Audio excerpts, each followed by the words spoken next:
politics, paranoia, and a barbarian who absolutely does not belong in a throne room. Conan the Barbarian, number 27, takes us away from open battlefields and throws Conan into something far more dangerous: the royal court of Aquilonia. This is a story where smiles are weapons, feasts are traps, and one wrong sentence can get you killed faster than any sword. Welcome back to your Captain Comics, because today we're breaking down The Conquering Crown, Part 2, The Ill-Suited Guest, an issue that proves Conan doesn't need a crown to shake an empire, just the courage to speak the truth in a room full of cowards. The Conquering Crown, Part 2. The story opens with Conan summoned by King Numedides of Aquilonia, not out of gratitude or diplomacy, but curiosity. Numedides wants to see the man who won Poitain, the barbarian general who commands loyalty through strength rather than lineage. From the very beginning, the power imbalance is clear. Conan understands battlefields, not throne rooms, but he also understands danger, and this invitation reeks of it. Still, as a general sworn to Aquilonia's defense, he cannot refuse. This is where the issue begins drawing its central conflict.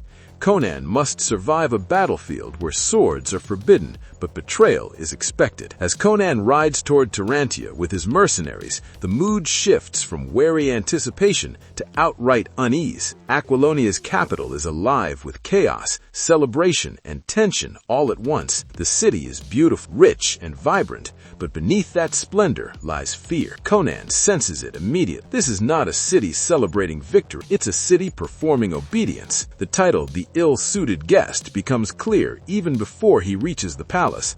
Conan does not belong here, and everyone knows it. His arrival is staged as a grand spectacle. Crowds line rooftops and balconies, cheering as though a conquering king has returned, rather than a barbarian general. For a moment, Conan is treated like royalty, but the performance feels hollow. The cheers feel rehearsed, the pageantry excessive. Conan understands instinctively that this is theater designed to elevate him only so he can be controlled. He accepts the honor, but he does not trust it. At the public ceremony, King Numedides praises Conan for his role in the victory at Poitain, elevating him as a symbol of Aquilonia's strength. Conan deflects personal glory, redirecting praise toward the soldiers who bled beside him. This subtle act is more dangerous than outright defiance. Conan is not rejecting the king openly, but he is challenging the narrative Numedides wants to build, that victory flows from the throne alone. The crowd cheers Conan's humility, but the king notices the shift, and his reaction is anything but pleased. Inside the royal castle,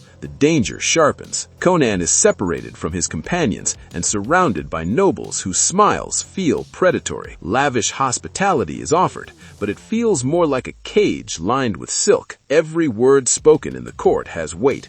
Every glance carries intent. Conan, who thrives in honest conflict, feels more threatened here than he ever did on a battlefield. Still, he understands.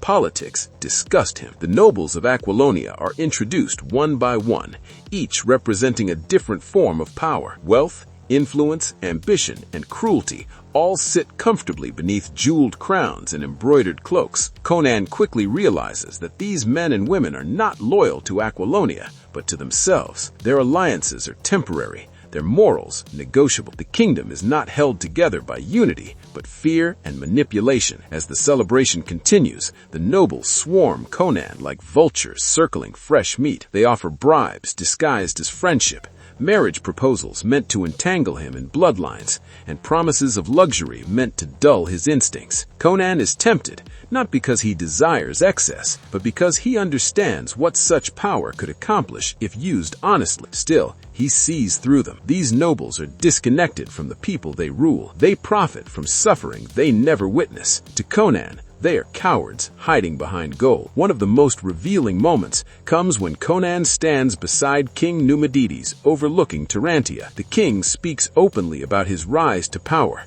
about ambition, and how he manipulates provincial rivalries to maintain control. There is no humility in his words, only pride and paranoia. Conan listens carefully, recognizing a man who rules not through strength, but through division. Numedides sees people as pieces on a board, and kingdoms as things to be consumed by his will. The conversation takes a darker turn when Numedides reveals his obsession with visions and a mysterious force called the Woeful Eye. He speaks of it as an unseen judge, a power that will purge the weak and validate his rule. When Conan hears the name, it triggers something primal and horrifying within him, an image so vivid and terrifying that it shakes even his hardened spirit. This is not superstition or metaphor.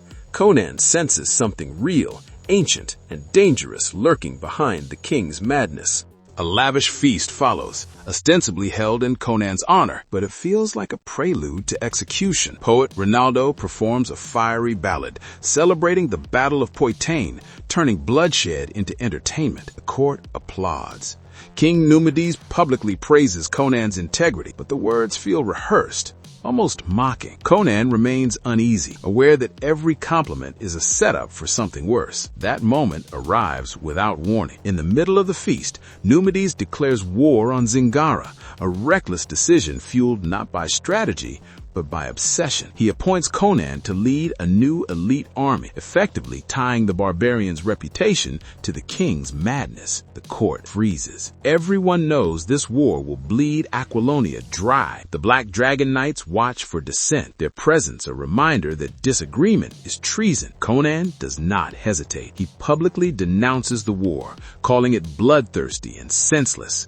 His words cut through the hall like a blade, echoing truths everyone is too afraid to speak. The crowd feels it, even if they remain silent. For a brief moment, Conan becomes the voice of Aquilonia's conscience. Numedides, enraged and humiliated, declares Conan a traitor and orders his arrest. Conan considers fighting back.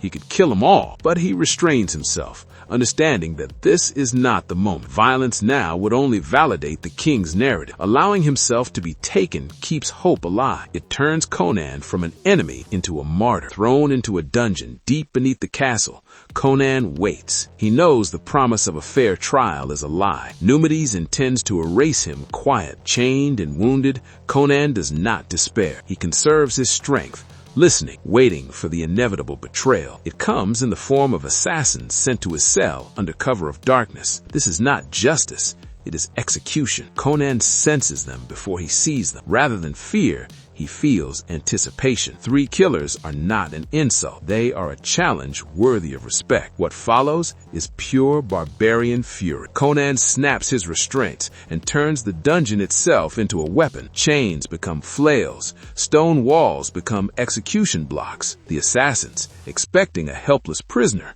are annihilated in brutal silence. There are no speeches, no mercy, no hesitation. This is Conan in his element, reminding the world that strength, when honest, is unstoppable. After the slaughter, Prospero reveals himself, having followed Conan to the capital knowing something like this would happen. Though Conan needed no rescue, Prospero's loyalty matters. He warns that being seen together makes him a traitor as well. Conan accepts this without hesitation. His loyalty is to Poitain and to Aquilonia's people, not to a mad king. Their escape is desperate and chaotic. Conan's wound exposes their disguise, triggering a relentless pursuit through the fortress. Guards swarm the battlements, steel clashes in torchlight. The chase ends with a leap into the Korotas River, trusting fate and strength over certainty. At dawn, they emerge battered but alive, greeted by loyal allies and fresh horses. Inside the city, Numedides declares Conan a traitor, ordering his capture or death. Prisoners are tortured for information, but they refuse to break. Instead, they proclaim loyalty to Conan, their defiance spreading like fire. The people have seen the truth. They know who stands with them. That spark ignites rebellion. Crowds rise up, hurling stones, attacking guards, and shouting Conan's name. Years of oppression explode into open revolt. Across Aquilonia, mobs clash with loyalists, and the image of Conan becomes more than a man. He becomes a symbol. Not a king yet, but something more dangerous to tyranny. Hope, the ill-suited guest, ends not with Conan on a throne, but with Aquilonia on the brink of revolution. The issue masterfully shows that Conan's greatest strength isn't just his blade,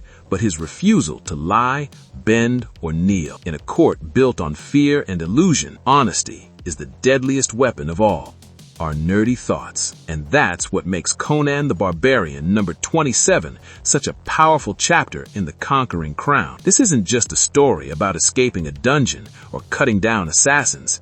It's about a man who refuses to be shaped by a corrupt system, even when standing against it costs him everything. Conan walks into Tarantia as a guest and leaves as a symbol, turning a mad king's paranoia into the spark of a full-blown rebellion. From whispered schemes in the throne room to open revolt in the streets, this issue shows that Aquilonia doesn't need another tyrant. It needs someone willing to break the cycle. If you enjoyed this deep dive, make sure to like, share, and subscribe for more Conan breakdowns and comic stories that dig beneath the blood and steel. Until next time, stay savage, stay curious, and keep reading comics.